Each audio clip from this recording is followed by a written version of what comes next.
Rimuru's Journey for His Beloved Arifureta from Commonplace to World's Strongest by Sakura-Arashi. Classmates' Revenge and Rimuru's Goal. This chapter would explain more about this Rimuru's backstory. At the same time that Hajime met you and fought the scorpion, the hero's party took on the Orcus dungeon once again. Actually, the hero's party has now decreased. Before, the whole class was part of the hero's party, but when Hajime was thought to have died, Aiko wasn't just gonna stand there and watch more of his students die. So she protested against the church, and the church, not wanting to clash with her more, gave up. The church allowed those who didn't want to go to war to join Aiko-sensei in a village. Now all that's left of the hero's party are 5 students: Kuki's group and Hayama's gang. The 5 boys and girls were led by Nagayama Jugo, a big judo guy. Hayama had apologized for setting off the trap, but Shizuku noticed he had waited for the hero Kuki before apologizing, knowing he would be forgiven by Kuki, leading everyone else to forgive him. Shizuku, not liking how her classmates was being manipulated, told this to Kaori. Kaori was already angry with Hayama for always bullying Nagumo every day. So this time she just ignored Hayama and his gang. Eri is best friends with Shizuku, her magic's necromancy, and she wears glasses and black clothes. Suzu is a lively girl that gets along with everyone. This was the 6th day of their journey into the dungeon. They were currently at the 60th level, just 5 levels behind the highest recorded achievement. However, Kuki's group was stuck. No, rather than not being able to advance, they kept getting nightmares of what happened on that day. The level looked pretty similar to the bridge where Hajime had fallen, giving them flashbacks of what had happened that day. In particular, both Kaori and Shizuku was just blankly staring into the abyss. Shizuku was staring into the abyss because of her concern about Rimuru. Whenever she looks at the abyss, she thinks of where Rimuru is and how's he doing. Actually, most of the students and Meld's goal was to find Rimuru, who has went deeper to find his brother. It's basically the same for Kaori. Hearing Rimuru's words, she now fully believes Hajime is alive, so now she's determined to get stronger for Hajime. "Are you two alright?" asked Suzu. "Yeah, we're alright thanks," replied Shizuku. "Kaori, let's go," Shizuku said. Yeah, let's go," Kaori replied. Kaori's eyes gave off a strong glow. There were no despair or escapism in those eyes. She was determined. "Ha ha ha, it's funny to see Kaori is actually stronger than me," Shizuku told herself. Although she shows a brave face, inside she's anxious to see Rimuru, who had jumped back into hell to save his brother. Seeing Kaori's determination, Shizuku resolved herself to keep going. Kuki, who doesn't know how to read a person, thought that Kaori was lamenting over Hajime's death as she stared into the bottom of the abyss. He concluded that the gentle Kaori was suffering from the death of a classmate. He believed the smiling Kaori was forcing herself. For Kaori, Hajime was special, someone she deeply cares about. But to Kuki's view, Hajime was a classmate to Kaori that died, making Kaori feel miserable. So he tried to offer comforting words to Kaori, not realizing he was just making things worse. "Kaori, your kindness and sympathy is what makes you so great, but you can't always be caught up in your classmate's death. You have to move forward. For sure, that is what Nagumo-kun would want." "Wait, Kuki. Stop, Shizuku. Even if I am harsh, don't try to stop me just because you're a childhood friend," Kuki said before turning his attention to Kaori. "It's okay, Kaori. I am always here for you. Even if Nagumo's dead, I won't die. I won't let anyone else die. I promise not to make Kaori sad anymore," Kuki said, making Shizuku sigh in disappointment, to which Kuki just ignored. "Kuki, just shut up. It's annoying for me to hear you say the same thing over and over again," Kaori finally said as she was tired of Kuki saying those stuff over and over again. She turned her head away from Kuki, while she kept moving forwards with Shizuku. Both Kuki and his classmates were perplexed to see the kind Kaori to say something like that. When Shizuku told Kaori how much Nagumo has been suffering, she changed because she had noticed she was being too kind. Hayama, who had now realized that it wasn't his imagination and that Kaori was really avoiding and ignoring him, became more obsessed in taking her. Kondo, Nakamura, and Saito were sending dubious looks at Hayama's state. These 3 was still together with Hayama. Birds of a feather flocked together for these 4. Hayama was awkward for a moment, but soon regained his friendly attitude. Meanwhile Eri and Suzu both understood what Kaori felt on that day Hajime disappeared, so they supported her decision. For Nagumokan to make Kaori change so much, I will kill him if I see him, Suzu energetically said. Shuzu. I don't think you can kill him if he isn't alive, Eri replied. Kaori and Shizuku showed a joyful expression at the two's spectacle. After a while without much trouble, the group reached floor 65. The highest attained level in history. Once more they were at the place where they had faced Behemoth. The second they walked close enough, a 10 meters magic formation pulsed with dark red energy. That was a familiar sight for them. Looks like we'll have to deal with him, Kuki said while a cold sweat dripped down his forehead. The other members also had a strained expression on them.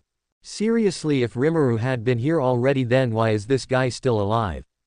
Ryutaro shouts while surprised. Meld responded to them with a calm voice and a stern expression.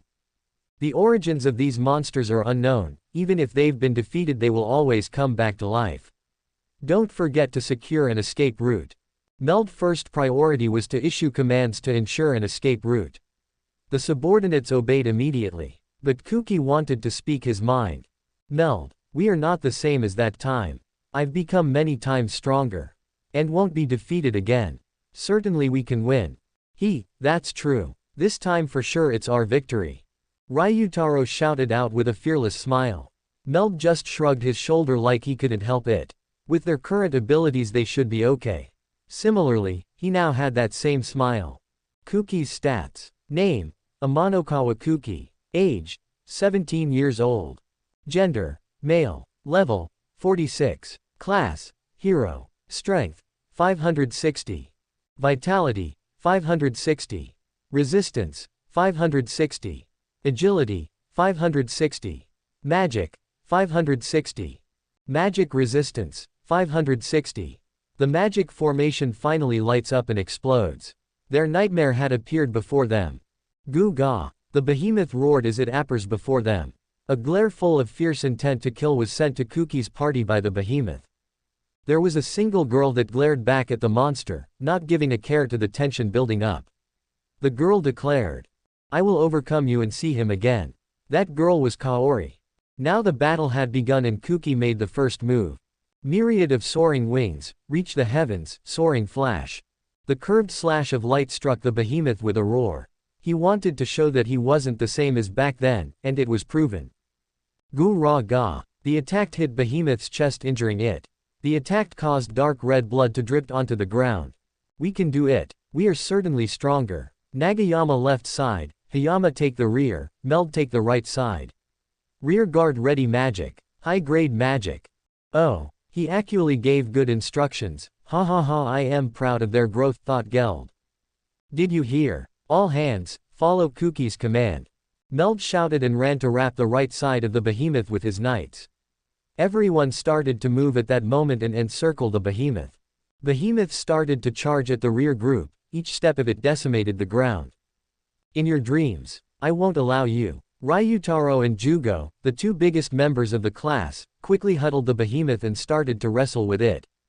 Using their physical strength, strengthened by magic, they took the behemoth's rush while they feet slide on the ground. Ga-ra! Each of the three gave out a yell and strained their muscles. They were able to stop the momentum of behemoth. It stomped on the ground in anger at that supreme flash that cuts all, absolute sever. Shizuku's Batojutsu hit the behemoth in the horn. Even with a sword artifact that added to the sharpness of the magic, it stopped midway and couldn't complete the sever. As expected, you're very tough. Leave it to me. Grind, crush, blast, grand hammer. Meld attacked the horn and with Shizuku's sword halfway in it, Meld's heavy attack sliced off one of the horn of behemoth. Guraga. The behemoth goes on a wild rampage with all its might after the cut. This rampage blew the four people away. The gentle light that embraces all, halo. Suddenly nets made of lights caught the four, absorbing the shock. Kaori had casted a shapeshifting defensive light magic that killed the shock. Instantly after that, Kaori started to cast a healing spell. Heaven's blessing, heal universally, restore heaven. They were all being healed. The spell was a ranged recovery spell that was at an intermediate level. It could heal multiple people at the same time. Kuki thrusted his sword into the wound made by him earlier and used an attack spell. Light burst. The enormous magic stored in the holy sword flowed into the wound and caused an explosion. Raw. As the behemoth roared in anger. It brandished its sharp claws at Kuki. His armor deflected the damage but the impact still passed through and caused a coughing fit for him. The pains was just a moment. Kaori quickly followed up with a heal. Heaven's blessing, restore his strength, restless heaven. This spell lost its multiple healing function but can rapidly heal one single target. The behemoth started to glow red as it started to activate one of its skill. Suddenly the behemoth leapt directly towards the rear guard. This was a since they never even dreamed about the behemoth being able to do something like this. As the red-hot horn of behemoth charged the rear guard, Suzu stepped up and casted a spell. Here in a sanctuary, enemies of God shall not pass, absolute virtue. The dome of light appeared just as the behemoth landed like a meteor. A terrible sonic boom and shockwave spread from the area and the surrounding floor broke into cobwebs. Though Suzu's barrier was able to absorb the initial impact of behemoth, the behemoth kept on attacking. Suzu realized she wasn't gonna last 10 seconds like this. Just as the barrier was about to break, a spell was activated. Heaven's blessing, a mystery here, yielding heaven. Suzu's body was wrapped in light, and with it the amount of magic poured into her spell increased. This was Kaori's magic recovery spell. I love you, Kaori, Suzu screamed. Soon the red-hot glow of Behemoth's horn disappeared and Behemoth fell to the ground. Taking this chance, the rear guard finished their chant and casted an advanced spell that took 5 people to cast. Everyone step back now, Suzu shouted. After everyone had cleared the area close to Behemoth, a single word was heard. Scorching sun. High-temperature flames gathered into a sphere, and burned the surrounding area like the sun. The scorching sun was made directly above the behemoth and was 8 meters in diameter. Immediately after it swelled, it was dropped onto the beast, instantly killing it. Did we win? I think we did. We won. We actually won. Seriously. Everyone was looking stunned at the area the behemoth was. Bit by bit, mutters of victory spread throughout. That's right, we've won, Kuki said as he rose his sword above his head. The sword seemed to respond to his feelings as it started to sparkle. At his victory cry, the others came to the same realization and cheers arose. Guys were patting each other's shoulders, while the girls hugged each other. Meld and the knights were impressed. Kaori, are you okay? Shizuku asked. Yeah, I am. We've definitely grown stronger. From this point on, they would be entering unexplored territory. They had shaken off their past and advanced. Hollow diamond, hollow diamond, hollow diamond, hollow diamond, hollow diamond, hollow diamond, hollow diamond. On Rimuru's side he was pretty close to Hajime, but Seal told him not to interfere for now, so he slowed down on his descent. Rimuru is sitting down next to a fire he had made while he's surrounded by a barrier he made. Right now what he is doing is contemplating on what's his real goals and how far he had come. That's right, my purpose, my goal for this crazy cycle of pain. Since he had been reincarnating over and over again, he had to keep leaving the people he would meet, his families from where he reincarnates he would leave. Each time he does that, the pain in his heart keeps getting worse. But if it meant seeing her again, he would endure it. In his mind, he's already too devoted on his decision to find her, so there's no turning back now. After spending a few years being engaged to Chloe, he began to realize how big the hole in his heart left by Shizu really was. The failure he felt was something he wouldn't be able to endure. He wanted to marry Chloe already, but what he needed to do first was save his destined one. The one he failed to save. So first he went back in time, and after meeting with Shizu again, he revealed all that had happened in the future. Shizu was happy with Rimuru. She also felt guilty making Rimuru do all those things, but Rimuru assured her, it was okay, he said. Shizu fell in love with Rimuru and so did he. They loved each other very much, but one day, in the Falmouth invasion, she was killed. Rimuru lost himself and was about to destroy the whole timeline when Chloe appeared, calming him down and returning him to his senses. Rimuru in despair went back in time again and like last time saved Shizu, fell in love, and like again she was killed by Yuki this time, and like again Rimuru lost it and destroyed Yuki. He would have permanently lost himself had Chloe not been there to stop it again. Again Rimuru went back in time and the same happened. They fell in love and this time she was killed by Ivaraj, again he was calmed down by Chloe. He kept coming back in time desperately trying to save her but each time he would fail and she would end up dead. Rimuru thought of just killing all the main enemy but Seal had warned him by doing so he would change the timeline and the progression of his nation wouldn't happen. No matter how many times it had happened he could never get used to Shizu dying in his arms over and over again. The pain of him seeing who he loved die in his arms. He couldn't just revive her like what he did with Xian because unlike them for whatever reason Rimuru found out Shizu's soul had been broken. His thoughts was that this might have happened because her soul had a hard time being summoned to this world. For the last time Rimuru went back in time again but this time Seal had came up with an idea he would go back to the present and find her soul that had been reincarnated instead. Therefore he wouldn't change anything. Before he left the past he said goodbye to Shizu promising her they would reunite in the future and from there live happily together. He gave Shizu a kiss before leaving the past to return to the present. After returning to the present Rimuru had told Chloe he would first look for Shizu's reincarnation or maybe just her soul before they could get married. Rimuru was afraid of the cardinal world changing without him since he knew it would take a very long time to find Shizu's soul in the vast existence. Through his own selfishness he froze the whole existence of the cardinal world freezing everyone in it even their thoughts was frozen. Rimuru felt extremely guilty about this, because he didn't want to be left behind or he didn't want anyone to keep going without him he froze everything. He wanted to find Shizu's soul but he didn't want to leave his friends for a long time he didn't want anyone to progress so he froze the whole existence leaving only the black numbers to defend the cardinal world just in case their world should get under attack. Now a few thousand years had passed and he was yet to find Shizu's soul. He never gave up searching for her. He promised Shizu they would meet again. The pain of watching her die in his arms hundreds of times. He wasn't gonna let that go in vain. Shizu, I am not gonna give up until I fulfill my promise to you, he mutters. Hollow diamond, hollow diamond, hollow diamond, hollow diamond, hollow diamond, hollow diamond, hollow diamond. I don't know why but just this once playing the villain feels very good, someone mutters. He was located in a place filled with purple-black spheres around him was clouds. Dear don't make him suffer too much, another voice said. Love she's right. In the end that's us right. The three who was talking was Rimuru, Chloe and Shizu but they were the supreme deities. They are located in their realm and each of those purple things was a universe.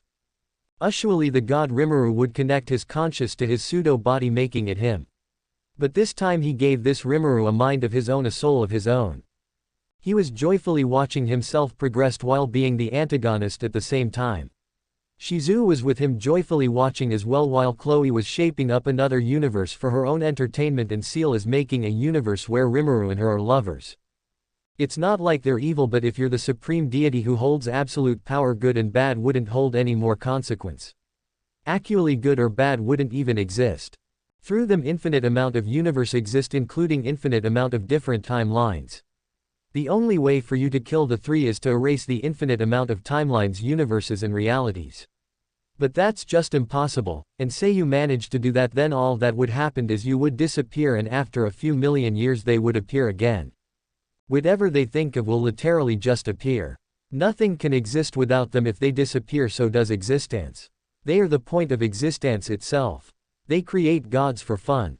Create fate, destiny or adventure for their entertainment. Evil or good. Such a concept is useless.